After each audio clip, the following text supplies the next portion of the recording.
24년 12월 30일 매경 주요 기사를 3분 만에 살펴봅시다. 태국 방콕을 출발한 제주항공 7시 2216편 여객기가 29일 오전 전남 무안국제공항에 착륙하던 중 181명 탑승자 가운데 생존자 2명을 제외한 전원이 사망하는 사고가 발생했다. 1997년 대한항공 여객기가 괌에서 추락해 225명이 희생된 이래 20여 년 만에 최악의 항공 참사다.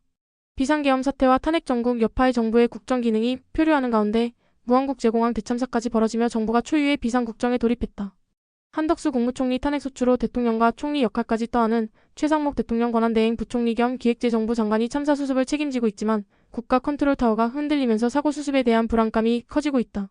미국 내 사업이 중단될 위기에 처했던 틱톡이 구사일생했다.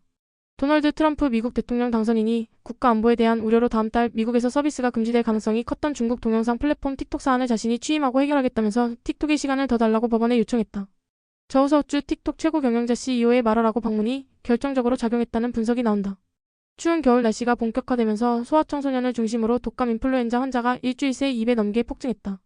질병관리청은 생후 6개월 13세 어린이, 임신부 65세 이상 고령자는 지정 의료기관 보건소에서 무료 백신 접종을 받으라고 당부했다. 대통령 권한대행 국무총리 탄핵이라는 사상 초유의 전국 혼란으로 27일 금융외환시장이 패닉에 빠지자 전문가들은 하루빨리 전국 수습에 나설 것을 호소했다. 정치가 초래한 주식 완화가 급락으로 기업과 소비자가 치명적인 피해를 입고 있기 때문이다. 전라남도 영암 대불국가산업단지에서 추진하던 100급 대규모 수소연료전지 발전 사업이 전면 백지화됐다.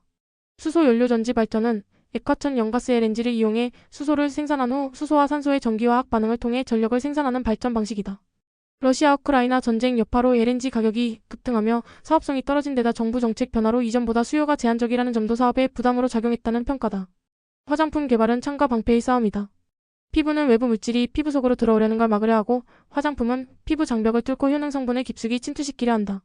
화장품 회사가 화장품 성분을 피부에 실어 나르는 역할을 하는 나노 전달체 기술 개발에 올인하는 이유다. 국내 1위 화장품 제조자 개발 생산 ODM 기업 코스맥스의 10년차 연구원인 김수지 책임연구원 36은 피부 표면이 음이온인데 왜 대부분 나노 전달체가 음이온 물질로 제조되는지 의문을 품었다. 전달체가 양이온이 되면 피부 표면이 자석처럼 전달체를 끌어당기지 않을까. 김 책임연구원은 화장품 성분이 피부 표면에 더 잘 붙으면 흡수량이 늘면서 화장품 효능이 좋아질 것이라고 예상했다. 지난해 신약허가 연권을 기록하며 침체됐던 국내 신약 개발이 올해 신약허가 이건을 올리며 회복의 기미를 알리고 있다. 대형 제약사는 2년째 주춤하고 있지만 내년에는 이들도 신약 개발 대열에 다시 합류할 전망이다. 미국 항공우주국 NASA의 태양 탐사선이 태양 최근접 관측 비행에 성공했다고 NASA가 27일 현지 시간 밝혔다. NASA에 따르면 태양 탐사선 파커솔라 프로브 파커 솔러 프로브는 미 동부 시간으로 전날 밤 자정 직전께 지상 관제팀에 신호를 보냈다. 이로써 이 탐사선이 태양 최근접 비행을 마치고 정상적으로 작동하고 있음이 확인됐다.